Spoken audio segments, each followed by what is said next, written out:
Okay. Why do you do that?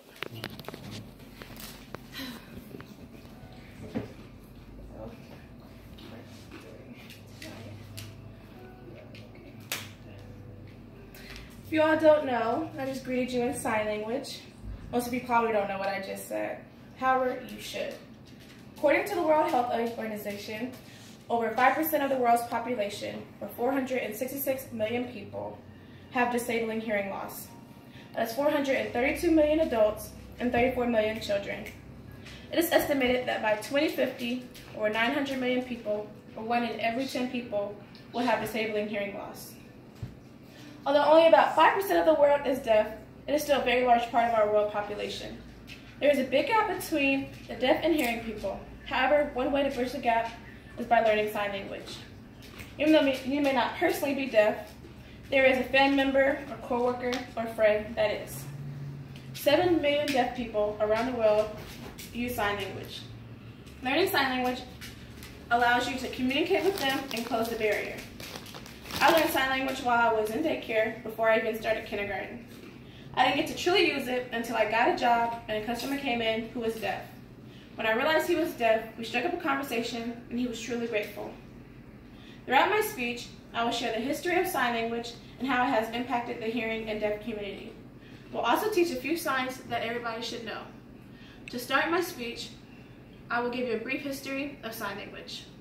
Geronimo Cardano, an Italian physician in the 16th century, declared that it was possible to teach the deaf hand gestures to communicate. In the late 1700s, A. Charles Michael de la Epe founded the first free school of the deaf. He taught them to communicate using sign French and began the bridge between the hearing and the deaf. In the United States, Thomas Hopkins Gallaudet went to Europe to study how the deaf communicated. While Gallaudet was studying sign language, he met Laurent Clerc, and he convinced him to come back to America to start their own school.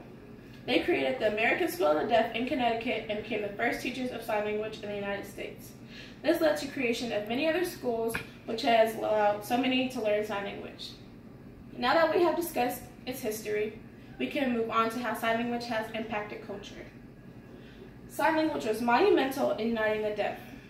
Signing gave them a way to communicate with those around them, hearing or deaf. According to Laurent Clerc, National Deaf Culture Center, George W. Vedich, president of the National Association of the Deaf, said, "As long as we have deaf people on earth, we will have signs.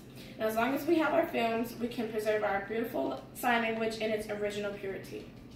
It is our hope that we will all love and guard our beautiful sign language as the noblest gift God has given to deaf people. Because sign language bridges the gap between the hearing and the deaf, there are deaf baseball players, deaf actors, and so much more. There are even deaf football teams. Now that we have discussed the history and culture, it is time to learn sign language. I'm going to teach you all some basic signs. The first we're going to learn is thank you. You touch your lips with your fingertips and move outward.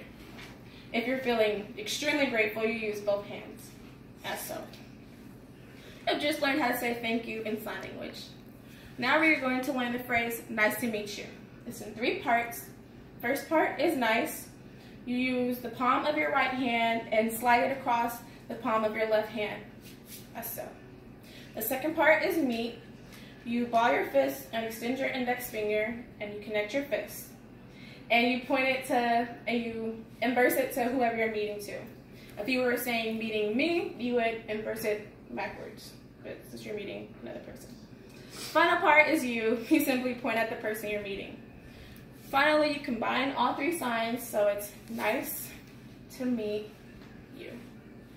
Nice to meet you. You have just learned how to say nice to meet you in sign language. Another good sign to know is sign language. It's 2 parts. The first part is sign. You hold your index fingers in front of you and have your hands fisted. And then you alternately circle your hands in front of you as so. The second part is language.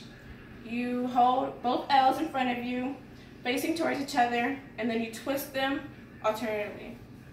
Then you combine the signs, so sign language. You have just learned how to say sign language in sign language. All things considered, sign language is an amazing language and has bridged the gap between the hearing and the deaf. We have learned the history of sign language, how they have affected hearing and the deaf communities, and have learned some basic signs. Now that you are more knowledgeable about sign language and deaf culture, you should have no problem learning sign language or being part of the deaf community. Thank you. I appreciate you all sitting here and listening. I hope you have learned something new and will consider learning sign language in the future.